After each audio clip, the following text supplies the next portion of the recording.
Y ella salió. Ella salió por aquí.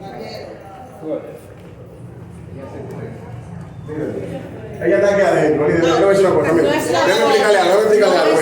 Déjame explicarle algo. No es la Sí, es la forma. Déjame explicarle algo. No es la forma. Me debe pasar por allá. Nosotros vamos a pagar.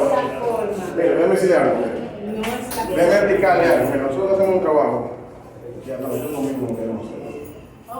Pero escúcheme, Techo, es un trabajo de seguridad nacional. Eso también, nosotros estamos aquí por orden de ejecutivo. Doctor.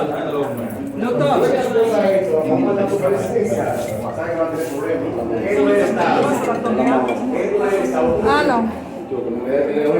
Dígame. Dígame.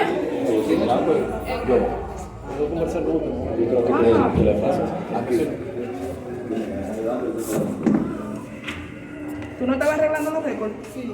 Sigues terminando tu trabajo. No puede pasar para acá. Creo que yo le enseñé los documentos de ella. Está envolviendo su producto. Nosotros no vamos a hacer nada ilegal. Dame tu documento ahora, por favor. Oiga, se lo voy a pedir. Usted es dominicano, permiso. Se lo voy a solicitar. Permítanme hacer nuestro trabajo. ¿Qué es lo que estamos haciendo correctamente? De su grabadera, que no estamos haciendo nada ilegal. No, otra pregunta.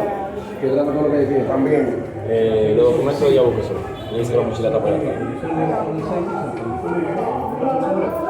Ahí ella te dice, vale, que está en el área del centro. ¿Qué que uno no habla del presidente de la República?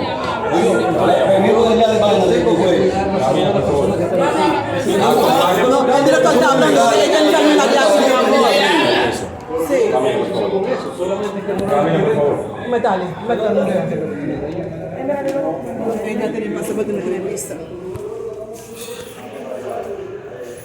Ay, Dios mío. Ese, immigration entre là, je prends infirmière pour nous là. Je vais aller entrer là, je vais l'autre bois.